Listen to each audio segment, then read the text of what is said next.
आजकल कम उम्र में ही लोग ब्रेन स्ट्रोक का शिकार हो रहे हैं।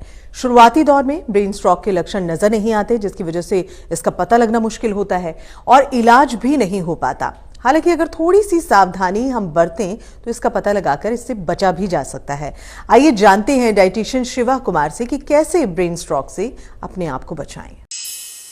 हेलो, नमस्ते, सत श्री अकाल। कैसे हैं आप सब? उम्मीद करता हूँ सबसे सुरक्षित होंगे। मैं हूँ डाइटिशियन शिवा। आज एक डाइटिशियन नहीं है, आज आपके आगे बोलने के लिए आई है। आज एक सहेली है जो अपनी ही सहेली के बारे में बताने आई है। आज बहुत डिफरेंट था और डिफिकल्ट था। मेरी ही फ्रेंड को 36 ईयर ओल्ड एज में ब्रेन स्ट्रोक है जो हुआ, और उसका लेफ्ट साइड पूरा पैरालाइज है जो हो चुका है। जी हाँ, 36 एज में। तो आज मैं आप सबको बताना चाहती हूँ कि क्यों ब्रेन स्ट्रोक है जो होता है और क्या क्या सिम्टम्स हैं जो हमारी बॉडी हमें बता रही होती है, बट हम उसको इग्नोर कर रहे होते हैं। बहुत मुश्किल होता है आप अपने चाहने वालों को ऐसे देखें बेड पे कि जो शायद बिल्कुल डिपेंडेंट हो गए हैं सब पे, एंड एट दैट एज जहाँ पे हम सब बिल्कुल फन एंड फ्लोरिक हो रहे होते हैं, या शायद जिंदगी जीने के उतने उम्दा सपने हैं जो देख रहे होते हैं, लेकिन एकदम से सब कुछ बदल जाता है और डायनामिक्स बिल्कुल ही बदल जाते हैं। आइए इस चीज को समझें, what a brain stroke is. जब आपकी बॉडी में कहीं पे भी क्लॉट है जो हो जाए और उससे आपकी बॉडी का काम करना रुक जाए, जैसे कि आपकी बाजू का उठना बंद हो जाए, टांगों का हिलना बंद हो जाए, मुंह का साइड है जो थोड़ा टेढ़ा हो जाए, तो फेशियल पाल्सी कहते हैं। अलग अलग वर्ड्स है जो कहे जाते हैं, पर आज हम हमारी बेसिक भाषा में बात करने वाले हैं। अधरंग है जो कहा जाता है, यहाँ कहा जाए तो पैरालाइज है जो कहा जाता है। अब इसमें होता क्या क्या है इस पे बात करते हैं।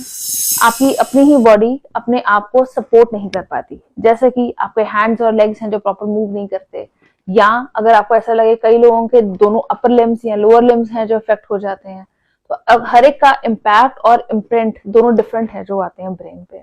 आइए इस चीज पे बात करते हैं क्या क्या सिम्टम्स होते हैं।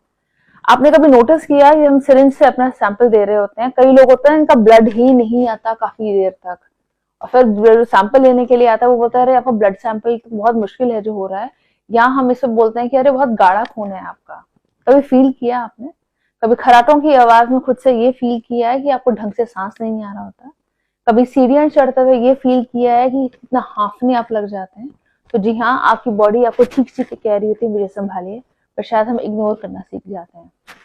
हैशटैग इग्नोर इट और बस अपना काम कीजिए।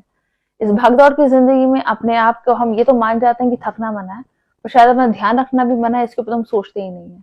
और ना सोचने का हमारी सबसे बड़ी दिक्कत है वो ये आती है कि एकदम से इतनी चीजें हैं जो बदल जाती हैं तो पता ही नहीं चलता। काफी सारे केसेस हैं जो मेरे पास आते हैं, 30 years of age, 18 years of age, 17 years of age, एकदम से कैंसर है जो पता चलता है, एकदम से लिवर इतना डैमेज है जो चला गया है, मालूम ही नहीं चलता कि कौन सी चीज कब आई और कब चली गई, और ना जाने अपने साथ कितने सारे सपने और कितनी सारी यादें हैं जो खत्म कर जाती है। आइए इस चीज पे बात करें कि अगर आपका ब्लड सैंपल या बॉडी का ब्लड बहुत ज्यादा थिक है और नहीं हो रहा तो उस पर क्या काम किया जाए। अगर आपका खून जो बहुत ज्यादा गाढ़ा होना शुरू हो चुका है तो कोशिश करें अपना खाने में नाश्ता जो है वो हल्का करना शुरू कर दीजिए।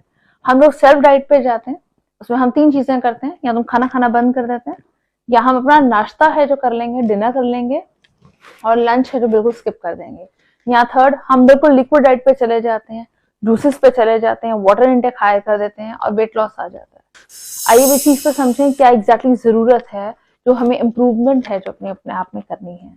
जो 3 चीजें आपको बताई गई हैं सब एक ही काम करना है। अगर आपके पास लगता है कि मेरे पास खाना खाने का ही टाइम नहीं है, तो आप जो लंच को अपना स्किप करते हो या मिनिमल मील करते हो, आप लंच के बजाय प्लीज उसे डिनर में कन्वर्ट कीजिए। आप एक चीज समझिए कि आप पूरे दिन काम कर रहे हैं, शाम तक आपकी बॉडी एग्जॉस्ट हो जाती है और आप दुगना मील है जो खाते हैं। शाम को चाय के साथ स्नैकिंग है जो चलती है, उसके बाद डिनर जब तक प्रिपेयर नहीं होता तो उससे पहले अगर नहीं सूप कुछ बना या कोई सूप स्नैक्स नहीं है तो कोई भी दाल सब्जी है उसको हम टेस्ट के लिए खाते हैं। फिर हम अगर दिल करेगा तो सैलड खाते हैं, जिन्होंने अल्कोहल लेना वो अल्कोहल लेते हैं। तो आप ये सोचिए कि शाम 6 बजे के बाद कितने सारे मील्स हैं जो आपके बढ़ गए। इतने फ्रीक्वेंट हायर मील्स के साथ आपकी बॉडी का डैमेज जोन ही बढ़ने वाला है। बहुत सारे लोग सेल्फ डाइटिंग पे होते हैं वो तो बहुत क्लियर होते हैं कि हमने तो लंच ही नहीं किया, जैसे हम लोग ज्यादा खाना है जो खा सकते हैं और उस खाने के साथ हमारी बॉडी में दिक्कत नहीं आई, हम थकेंगे नहीं। आपका थकना मना नहीं है, आपका अपने आप को टॉर्चर करना मना है। ये 2 अलग अलग वर्ड्स हैं, इन दोनों को प्लीज मर्ज मत किया कीजिए। हम लोग सेल्फ टॉर्चर करते हैं कि शायद हम बिल्कुल ठीक हो जाएंगे। जो फीमेल्स जो घर पे रहते हैं या जो वर्किंग फीमेल्स भी हैं जिनके पास टाइम कम है, संडे के दिन ही अपने बिल्कुल पूरा एग्जॉस्ट है जो हो रहे होते हैं, कपड़े भी आज करने हैं, सफाइयां भी करनी है, घर को मेंटेन भी करना है, सब कुछ करना है। मैं मान सकती हूँ कि 24 में से 24 घंटे ही हर किसी के पास है, बट 24 आवर्स का परफॉर्मेंस प्रेशर एक ही दिन में लिया जाए वो लाजिम नहीं है। तो कोशिश करें अपने आप को ओवर टैक्स मत कीजिए। जब भी आपकी बॉडी इतने साइन और सिम्टम्स है जो दे रही होती है कि मैं बहुत थक गई हूँ, मेरे को एग्जॉस्ट हो रहा है, या आपको बहुत चिड़चिड़ापन है जो बढ़ रहा है, तो मतलब मूड स्विंग के साथ साथ बॉडी एग्जॉस्शन मोड पे भी हायर है जो हो चुकी है। तो उसमें कुछ मत कीजिए। कोई भी हरी पत्तेदार सब्जियां, आजकल सर्दियों का सीजन है, खूब सारी पालक मेथी बहुत सब चीजें हैं जो आ रही हैं, कुछ भी ग्रीन वेजिटेबल्स है जो खाइए, ताकि एंटीऑक्सीडेंट्स का लोड जब भी बॉडी रिफिल करती है तो आप फील गुड फैक्टर पे आते हैं। जैसे कि आप छुट्टियों में कभी नोटिस करते हैं, हिमाचल चलते हैं या कहीं पहाड़ों में चलते हैं, वहां पे बेसिक क्या होता है, ग्रीनरी, राइट। तो ग्रीनरी होती है या ग्रीन फूड्स होते हैं जो आपको नेचर से कनेक्ट करते हैं and you feel happy about it. तो take on that slots. Second, आप जब भी अपना सोचे कि नहीं मुझे लंच अपना मिनिमल मील रखना है, डिनर को मिनिमल रख के मेजर मील अपना ब्रेकफास्ट है जो ले सकते हैं। उसका बेनिफिट क्या होगा, इस पे बात करते हैं। अगर आपका शुगर लेवल पूरे दिन में डिप्लीट होता जाएगा तो आपका चिड़चिड़ापन विद टाइम बढ़ता जाएगा। जैसे कि 12 बजे तक हम बिल्कुल पीक प्रेशर पे हैं, ग्लूकोज रैंडम बहुत अच्छा जा रहा है, उस बाद डिक्लाइन आना शुरू हो जाता है, और डिक्लाइन के साथ हमारी बॉडी का चिड़चिड़ापन, मूड स्विंग ज्यादा होते जाते हैं।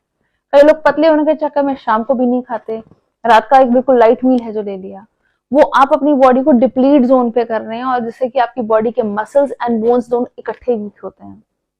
नोटिस किया है कि आप बेड से उठते हैं या सोफे से या चेयर से, और टक टक की आवाजें जो आपके घुटनों में आनी शुरू हो जाती हैं। कभी ये नोटिस किया है कि टक टक की आवाजें नहीं आएंगी तो भी ठीक है, हाथ या पैर चलते चलते सुन हो जाते हैं। अगर हम अपनी पंजाबी में बोले तो कड़ल चढ़ गई, या अगर हिंदी में बोले तो नसें हैं जो चढ़ने लग जाती हैं। तो आपकी बॉडी आपके बारे में सब कुछ बताती है। हम बता नहीं तो वैसे ही हो गया, अभी ठीक हो जाएगा चल के। अगर नसें ज्यादा चढ़ रही हैं तो मतलब आपकी बॉडी में वाटर लेवल है जो डिप्लीट हो रहा है। टक टक की आवाजें ज्यादा आ रही हैं, मतलब कैल्शियम है जो बॉडी का कम हो चुका है विटामिन डी के साथ साथ, तो बॉडी साइंस और सिम्टम्स तो दे ही रही है। उसको ये कंसिडर करना कि ये तो नॉर्मल है, वाई हो गई है, ये हो गया है, वो हो गया है, दिस इज नॉट लॉजिकल। तो इसलिए अपने आप को प्यार कीजिए, अपने आप को प्रायोरिटाइज कीजिए, ना तो अपने आप को पनिश करके, ना अपने आप को ऐसे जोन में डाल के कि बस मुझे एक बिल्कुल 36 फिगर चाहिए या 32 फिगर चाहिए और उसके लिए मैं कुछ भी करने को तैयार हूँ। That is not logical. आपकी एज जितनी बढ़ती जाती है उतनी आपकी बॉडी की रिक्वायरमेंट्स भी हैं जो बढ़ती हैं, बट हम लोग तो उस पर ध्यान नहीं देते। बॉडी रिक्वायरमेंट्स ये क्या चीज होती है, ऐसी कोई चीज नहीं होती। पतला होना है, पतला दिखना है। पतला दिखना अलग होता है और हल्का अलग होना होता है। जैसे कि वेट स्केल पे अगर आप कितने मेजरमेंट पे आ रहे हैं, दैट इज डिफरेंट, लेकिन आप दिखने में कितने पतले वो लग रहे हैं या पतले हो चुके हैं, दैट इज डिफरेंट। तो अपने को टॉर्चर ना करके, वेट लॉस की गेम से अपने को बाहर निकाल के अपने अपना और अपने फैमिली का थोड़ा सा ध्यान है जो दिया कीजिए। कभी कभी मुस्कुरा भी लिया कीजिए, जिंदगी हसीन होती है। क्योंकि मैं खुद कैंसर हॉस्पिटल में काम करती हूँ, मुझे ऐसा लगता है कि जिंदगी बहुत छोटी सी होती है, लेकिन हम लोग इतना टेक फॉर ग्रांटेड ले लेते हैं अपने लिए या अपने सब चाहने वालों के लिए कि हमें और इन्हें तो कुछ हो नहीं सकता, बाकी राइट वाले या लेफ्ट वालों को कुछ भी होता रहे हमें फर्क नहीं पड़ता। पता तब चलता है जब अपने ही किसी लोग को कहीं ना कहीं कोई इफेक्ट होता है, एंड देन इट हर्ट्स। तो कोशिश करें अपने आप को खुश रखा कीजिए, छोटी छोटी गलतियां दूसरों को इग्नोर किया कीजिए, कभी कभी थोड़ा ज्यादा प्यार कर लिया कीजिए अपने आप को। Thank you so much for joining in.